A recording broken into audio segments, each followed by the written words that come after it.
What's going on, everyone? Jake here. Well, I was searching the internet a few days ago, as I usually do, at least 50 times a day. Get on Marketplace on Facebook and see what deals are on there. And I found a truck that I thought was pretty sweet, and the guy was asking, he had it listed for 15, which I thought was a bit much. So I texted him, and or I sent him a message, was like, did you trade for anything? He's like, oh, what do you got? So I sent him a few pictures, and I still have these 3 Arctic Cat Snowmobiles that I didn't do anything with. I had the Panther out twice. The only time we got snow this year, I had it out for 2 days, and it was tearing up the yard, so I was like, alright, time to put it away. And I figured, you know what? Sleds are kind of dumb. They just sit around, and you go to start them, you got to spray starting fluid in them, and and then to move them is you just about break your back trying to move them anywhere. So he liked the 3 sleds I had, and we made a deal, and I've got them all loaded up here right now. I'm gonna take them out and trade them for this truck.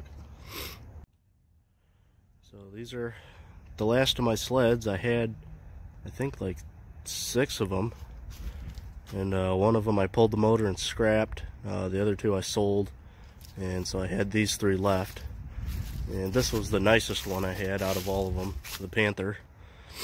Let's say I only got it out twice, the only little bit of snow we got this year so far. So, and it was just sitting in the garage in the way. I've been having to walk over it and around it and tripping over it. So I'm like, you know what?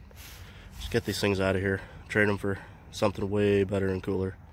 So I'm going to get them strapped down, and we're headed to Fowlerville. We'll go take a look at this truck. Say hi to Edgar. Say hi to everybody, Edgar. Hello, YouTube. This is my buddy. But, alright, here we go. Alright, so it's a couple days later. We got the truck. I didn't film any of it because I was not feeling good, and it was freezing cold. I was just trying to get the deal done and get home. So I've got it over to my buddy Adam's house. I'll show it to you here. So here it is, 99 Chevy 3500. It's got 20-inch rims on it. Nice split cowl hood. And under this cowl hood is a 454 big block.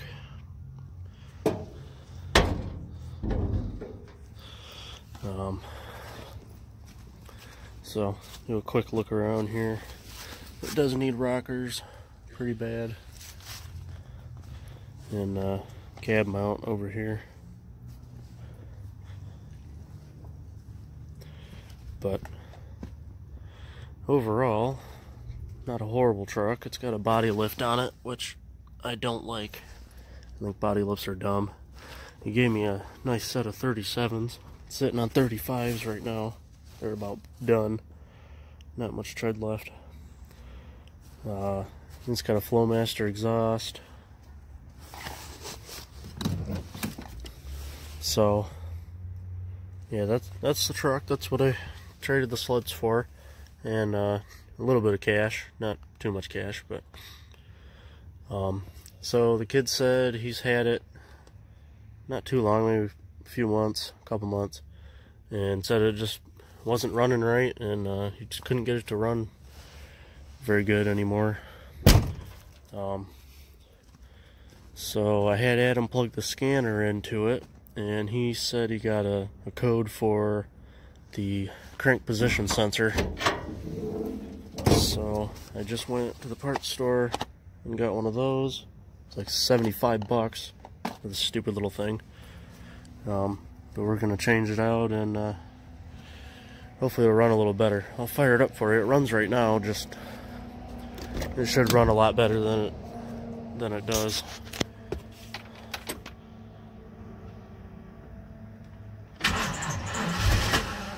Nope.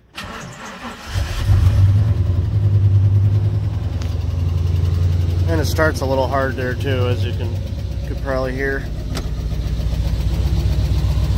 But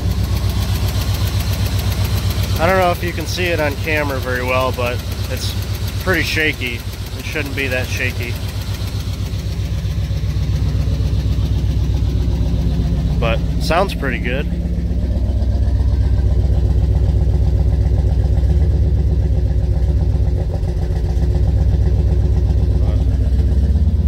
Got State Farm, that's good, I guess. But the bed appears to be off a different truck. It's been spray painted. And also there's a whole box of red paint to match.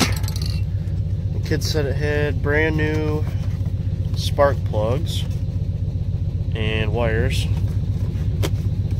that he put on it. And then he said the previous owner put a new distributor in it and new lifters. Got 204,000 on it. I've got a pretty nice Jensen radio in the back that he gave me with the truck. It's got a flip-up touchscreen deal on it. Got it hiding under the seat right there.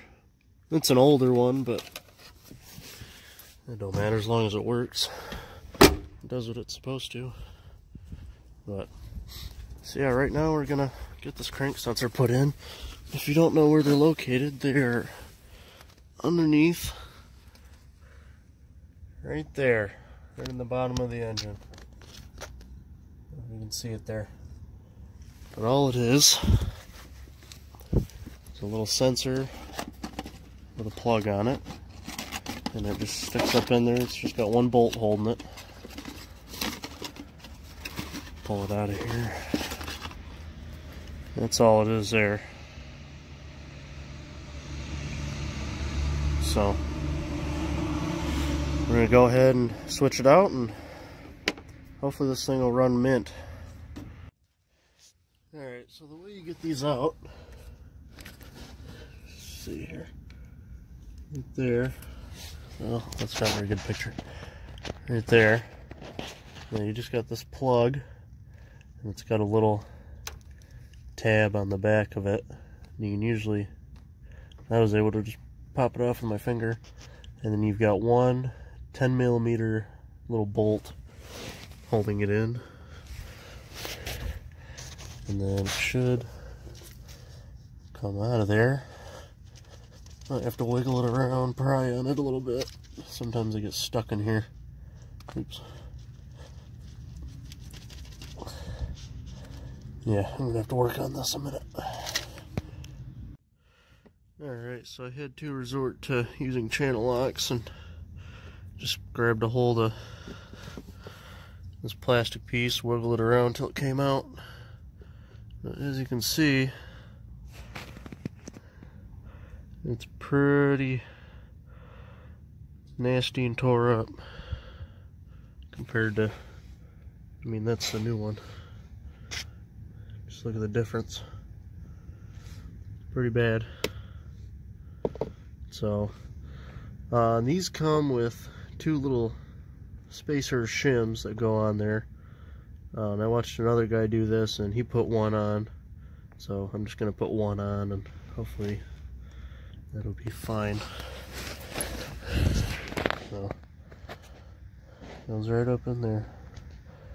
So let's go ahead and get the new one put in and fire it up. Alright, so that was fairly easy. So we got the new one in. Go ahead and fire it up, see what happens.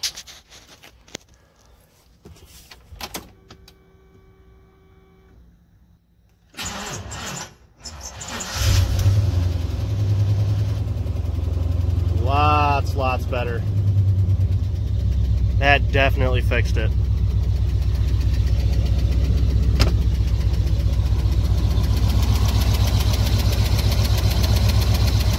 Still kind of shaking around a little bit, but man, that sounds a lot better.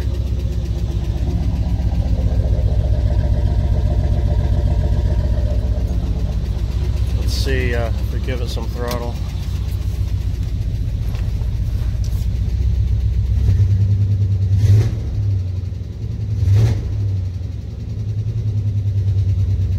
Yeah, I think that's quite a bit better. Let's see.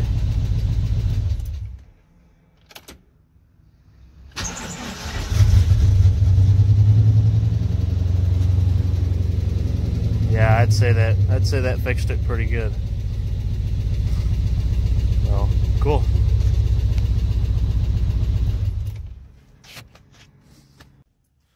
Well, I guess that wasn't the problem because it's still not running right. It's backfiring when you give it throttle. So I think what I'm going to do next is get an EGR valve, since somebody took it off and put a blocker plate on it. That may have something to do with it. So I went ahead and ordered one, and it'll be here tomorrow morning. So see if that fixes it. Well, I got the EGR valve and got it put on, and really didn't change anything. Let's say I went to try and drive it down the road, and it didn't make it very far. It's just backfiring, spit and sputter, and it sounds terrible. So I figured, well, if it's backfiring, you know, it must be out of time. And the previous owner said that the previous owner that he got it from had put a new distributor in it. So I took a look at it. Sure enough, it's got a I don't remember what it is, and I think it's an Excel or something. You know, a nice distributor in it. And I'm thinking, because the cap, it's turned all the way forward. You know, it's advanced all the way, and the cap and wires are hitting the intake. And it seems like it, you know, it still needs to go more forward. So me and my buddy, we pulled the distributor out and tried to clock the oil pump over. Figured, well, it must be off a tooth, or maybe a couple, you know. And we just couldn't get it set right. So now it won't run at all. But I suppose I get some more time, I'll try and figure it out. And if I can't get it, then I'll just load it up and take it out to my other mechanic, and hopefully he can fix it. So hit that subscribe button and stay tuned for a future video on whenever I start working on it again and get it running correctly. And also look out for a video. I don't know when I'll have it out, but I've been doing some work to the $400 Trans Am, and I've got some exciting things going on with that. So hit that subscribe button. Hope you all had a good Christmas, and have a happy New Year, and have a good one.